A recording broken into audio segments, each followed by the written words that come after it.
கேழ்வரகும் தக்காளியும் வச்சு இவ்வளோ டேஸ்ட்டாக நீங்கள் செஞ்சு சாப்பிட்ருக்கவே மாட்டீங்க. கேழ்வரகு ரொம்ப ஹெல்த்தியும் கூட. அது மட்டும் இல்லாமல் இதை செய்கிறது ரொம்ப ரொம்ப ஈஸி. சட்டுன்னு ஒரு 5லேருந்து 10 நிமிஷத்துக்குள்ளேயே செஞ்சு முடிச்சிடலாம். இப்போ நம்ம ஒரு பவுல் எடுத்துக்கலாம். நம்ம எந்த கப்பில் அளவு எடுக்கிறோமோ அதே கப்பில் தான் எல்லா அளவுகளும் எடுத்துக்கணும். இப்போ நம்ம ஒரு டம்ளர் எடுத்து அந்த டம்ளர் ஃபுல்லாகவே நான் கேழ்வரகு எடுத்துக்கிறேன்.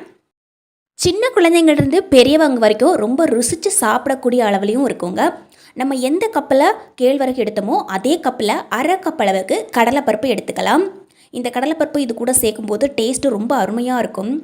அதே கப்பில் 1/4 கப் அளவுக்கு அரிசி எடுத்துக்கலாம். சாதம் வடிக்கிறதுக்கு எந்த அரிசியை நம்ம பயன்படுத்துவோமோ அந்த அரிசியை நம்ம இதை சேர்த்துக்கலாம். அந்த அரிசி இல்லை அப்படின்னா ரேஷன் கடையில் கிடைக்கக்கூடிய பச்சரிசியும் சேர்த்துக்கலாம். இப்போ எல்லாத்தையும் ஒரு முறை நல்லா மிக்ஸ் பண்ணி விட்டுக்கலாம். இப்போ நம்ம இதில் கொஞ்சம் தண்ணி சேர்த்துட்டு நல்லா இந்த மாதிரி கை வச்சு பிசைஞ்சு கழுவிக்கலாம். கேழ்வரகுல நிறைய விட்டமின்ஸ் இருக்குது. நம்ம உடம்புக்கு தேவையான எல்லா விட்டமின்ஸுமே இந்த கேழ்வரகுல அதிகப்படியாக இருக்குது. இதை நம்ம அடிக்கடி செஞ்சு சாப்பிட்றது ரொம்ப ரொம்ப நல்லதுங்க. இப்போ தண்ணியிலே இந்த மாதிரி கை வச்சு பிசைஞ்சு கழுவிக்கலாம். இதே மாதிரி இந்த தண்ணியை ஊற்றிட்டு நான் 2-3 முறை கை வச்சு பிசைஞ்சு தண்ணியில் கழுவி எடுத்துட்டேன். இப்போது வடிகட்டி இந்த மாதிரி எடுத்து வச்சுக்கிறோம். கடைசியாக குடிக்கிறதுக்கு எந்த தண்ணி பயன்படுத்துவோம் அந்த தண்ணியில் 2 கப் அளவு ஊற்றிட்டு இதை நம்ம இப்படியே க்ளோஸ் பண்ணி விட்டுக்கலாம். இது இப்படியே இருக்கட்டும். இப்போ நம்ம அடுப்பில் ஒரு பேன் வச்சுக்கலாம். இதில் கொஞ்சம் எண்ணெய் சேர்த்துக்கலாம். 1 ஸ்பூன் அளவுக்கு சமையல் எண்ணெய் சேர்த்துக்கிறேன். எண்ணெய் நல்லா சூடானதுக்கு அப்புறமா 2 ஸ்பூன் அளவுக்கு கொள்ளு சேர்த்துக்கலாங்க. கொள்ளு சேர்த்துக்கிறதால டேஸ்ட்டு நல்லாயிருக்கும். கொள்ளு ரொம்ப ஹெல்த்தியும் கூட. உடம்புல இருக்கக்கூடிய கெட்ட கொழுப்பை கரைக்கிறதுல கொள்ளுக்கு தான் முதலிடம் அப்படின்னு சொல்லலாம். அதே ஸ்பூனில் 1 ஸ்பூன் அளவுக்கு கடலைப்பருப்பு சேர்த்துட்டு ஒரு கைப்பிடி அளவுக்கு நறுக்கி வச்சுருக்கக்கூடிய தேங்காய் துண்டுகளை சேர்த்துக்கிறேன். இப்போ ஒரு முறை எல்லாத்தையும் நல்லா வதக்கி எடுத்துக்கலாம். 1 நிமிஷத்துக்கு மீடியம் ஃப்ளேமில் வச்சு விடாமல் வறுத்துட்டே இருக்கணும். அப்போ தான் நம்ம சேர்த்துருக்கக்கூடிய பொருள் எல்லாம் நல்லா வறுபட்டு வரும். நல்லா வறுபடும் போது நிறம் நல்லா மாறி இருக்கும் பாருங்கள். இந்த அளவுக்கு நல்லா வறுபட்டு வரணும். நல்லா வறந்ததுக்கு அப்புறமா கொஞ்சமாக பூண்டு சேர்த்துக்கிறேன். ஒரு 5லேருந்து 10 பூண்டு கூட சேர்த்துக்கலாம். நான் இன்றைக்கி 4 பூண்டு சேர்த்துக்கிறேன். ஒரு பெரிய வெங்காயத்தில் பாதியாக கட் பண்ணி அதை ஸ்லைஸ் வாக்கில் கட் பண்ணி எடுத்து வச்சுருந்தேன். அந்த வெங்காயத்தையும் இதில் சேர்த்துட்டு தேவையான அளவுக்கு உப்பு சேர்த்துக்கலாம். 1/2 ஸ்பூன் அளவுக்கு உப்பு சேர்த்துருக்கிறேன். ஒரே ஒரு மிளகாய் சேர்த்துக்கிறேன். இப்போது ஒரு கைப்பிடி அளவுக்கு கறிவேப்பிலைகள் சேர்த்துக்கலாம். இப்போ இந்த சூட்லேயே இதை நல்லா இந்த மாதிரி வறுத்து எடுத்துக்கலாம். ஏற்கனவே நம்ம சேர்த்துக்கக்கூடிய பருப்பெல்லாம் நல்லா வறுபட்டுருக்குது. இப்போ இந்த சூட்லேயே 1 நிமிஷத்துக்கு இந்த மாதிரி மீடியம் ஃப்ளேமில் வச்சு நம்ம வறுத்து எடுத்துக்கலாம். இதுவும் ஓரளவுக்கு வறந்து வரணும். இது இருக்கக்கூடிய பச்சை வாடையும் போகணும். இன்றைக்கி நான் இதில் வரமிளகா சேர்த்துக்கிறேன். இதுக்கு பதிலாக நீங்கள் பச்சை மிளகா கூட சேர்த்துக்கலாங்க. காரத்துக்கு தகுந்த மாதிரி சேர்த்துக்கோங்க. இப்போ கொஞ்சமாக புளி சேர்த்துக்கிறேன். ரொம்ப அதிகமாக சேர்த்துக்க வேண்டாம். கொஞ்சம் சின்னதாக ஒரு பீஸ் மட்டும் சேர்த்துட்டு இதையும் இந்த மாதிரி நல்லா சூடுபடுத்தி எடுத்துக்கலாம். இப்போ எல்லா பொருட்களுமே நல்லா வதங்கி வந்துடுச்சு. இதை நம்ம அப்படியே மூடி போட்டு விட்டுடலாம்.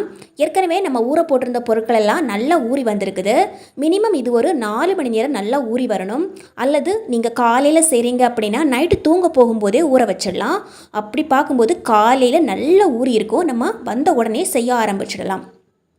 நான் இது நைட்டில் தான் ஊற போட்டிருந்தேன். காலையில் எழுந்து வந்த உடனே செய்ய ஆரம்பிச்சிட்டேன்.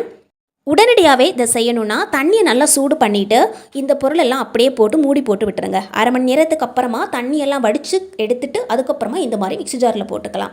இப்போ நமக்கு 2 தக்காளி தேவைப்படும். இந்த 2 தக்காளியை இந்த மாதிரி ஸ்லைஸ் வாக்கில் கட் பண்ணி சேர்த்துக்கிறேன். அப்போ தான் உள்ளே ஏதாவது புழுக்கள் இருந்தால் நமக்கு தெரியும். வீட்டில் இருக்கக்கூடிய எல்லாருமே ரொம்ப விரும்பி சாப்பிடக்கூடிய அளவில் தாங்க இருக்கும். இப்போ இந்த 2 தக்காளியும் கட் பண்ணி இதில் போட்டுட்டேன். தக்காளி சேர்க்குறதுக்கு பிடிக்கல அப்படின்னா தக்காளி இல்லாமல் கூட நம்ம செய்யலாம். ஆனால் தக்காளி சேர்த்து செஞ்சோன்னா அருமையாக இருக்கும் இதோட டேஸ்ட்டு. இப்போது தக்காளியெல்லாம் சேர்த்ததுக்கப்புறமா ஒரே ஒரு வரமிளகாய் சேர்த்துக்கிறேன்.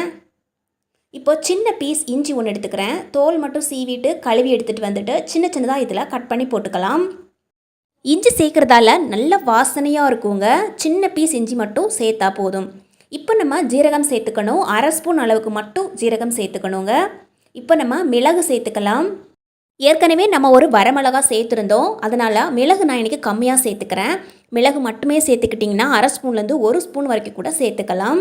இப்போ நம்ம கொஞ்சம் தண்ணி சேர்த்துக்கணும். முதல்லையே அதிகப்படியான தண்ணி சேர்க்கக்கூடாது. வெறும் 1/4 டம்ளர் அளவுக்கு மட்டும் தண்ணி சேர்த்து கொரகொரப்பாக அரைச்சதுக்கு அப்புறமா ஒரு 1/2 டம்ளர் அளவுக்கு தண்ணி மறுபடியும் சேர்த்து இந்த மாதிரி பேஸ்ட்டாக அரைச்சி எடுத்துக்கணும். கேழ்வரகு நல்லா ஊறி போயிருந்தால் அரைக்கிறதுக்கு கஷ்டமே இருக்காது. சட்டுன்னு நல்லா சூப்பராக அரைஞ்சி வந்துடுங்க. இப்போது கொஞ்சம் தண்ணி சேர்த்து இந்த மாதிரி நல்லா பேஸ்ட்டாக அரைச்சிட்டு வந்துருக்குறோம். மிக்ஸி ஜாரில் கொஞ்சம் தண்ணி சேர்த்து அந்த தண்ணியை இதில் சேர்த்துக்கலாம்.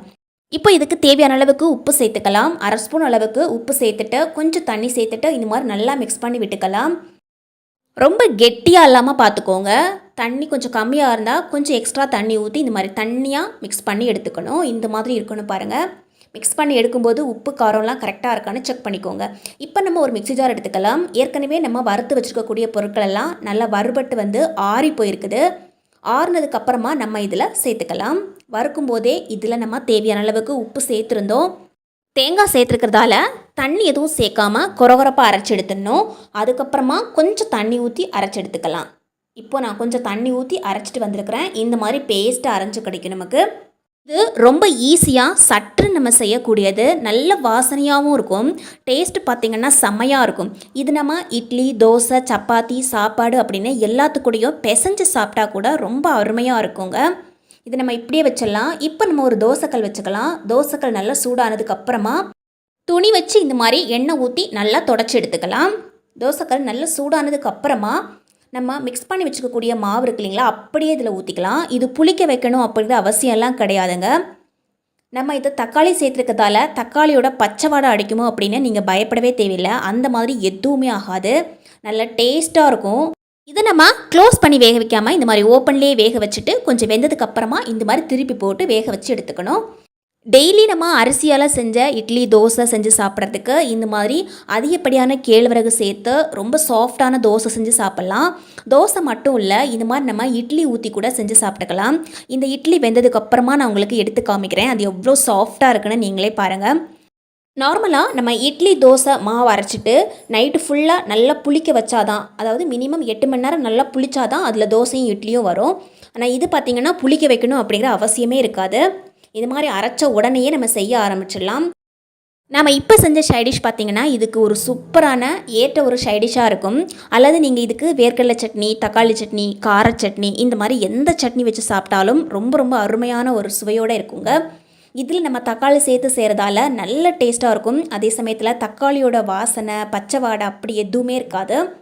அந்த ஜீரகம், மிளகெல்லாம் சேர்த்து செய்கிறதால நல்ல வாசனையோடையும் இருக்கும். இதை நீங்கள் வீட்டில் செஞ்சிங்கன்னா வீட்டில் இருக்கக்கூடிய எல்லாருமே விரும்பி சாப்பிடக்கூடிய அளவுலையும் இருக்கும். டெய்லி நம்ம நார்மல் இட்லி, தோசை செய்கிறதுக்கு இந்த மாதிரி கேழ்வரகு அதிகமாக சேர்த்து இட்லி, தோசை செஞ்சு பாருங்கள். ரொம்ப டேஸ்டியாக இருக்கும். இதில் நம்ம கடலைப்பருப்பு சேர்த்து செய்கிறதால அதோட சுவையும் இதில் இருக்குங்க. இப்போ நான் இட்லி செஞ்சு வச்சுருந்தேன், அதையும் நான் உங்களுக்கு எடுத்து காமிக்கிறேன். இந்த மாதிரி தான் இருக்கும் இட்லி. இதை நம்ம பிச்சு பார்க்கலாம் எந்த அளவுக்கு சாஃப்டாக இருக்குன்னு நீங்களே பாருங்கள். நம்ம தோசை செய்யும்போது கொஞ்சம் கூட ஆப்பசோடா போடவே தேவையில்லை. ஆனால் நீங்கள் இட்லி செய்ய போகிறீங்க அப்படின்னா ஒரு பிஞ்ச் அளவுக்கு ஆப்பசோடா சேர்த்துக்கோங்க. அப்போ இட்லி கொஞ்சம் கூட ஒட்டாமல் நல்லா சாஃப்டாக வரும். தினமும் இட்லி, தோசை செஞ்சு சாப்பிட்றதுக்கு பதிலாக ரொம்ப ஈஸியாக வாரத்தில் 2 நாளாவது இந்த மாதிரி செஞ்சு சாப்பிட்டு பாருங்கள். ரொம்ப ஹெல்த்தியும் கூட. வீடியோ பிடிச்சா லைக் பண்ணி ஷேர் பண்ணுங்கள். கண்டிப்பாக ட்ரை பண்ணி பாருங்கள்.